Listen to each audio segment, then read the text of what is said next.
বিচ্ছেদ বিচ্ছেদ মানে কি সবই শেষ, নাকি একটা নতুন রূপের শুরু?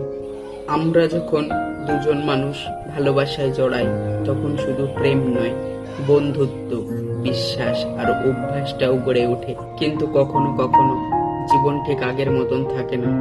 ভালোবাসা বদলে যায়, দূরত্ব এসে পড়ে, আর তখনই হয় বিচ্ছেদ। কিন্তু এর মানে এই নয় যে দুজন মানুষ একে অপরের শত্রু হয়ে যায়।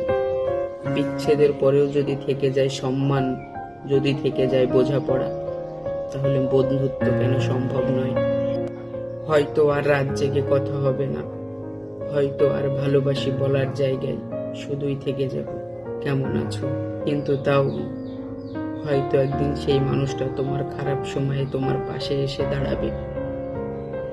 হয়তো একদিন তোমরা একে অপরকে বলবে, এত চিন্তা করিস কেন,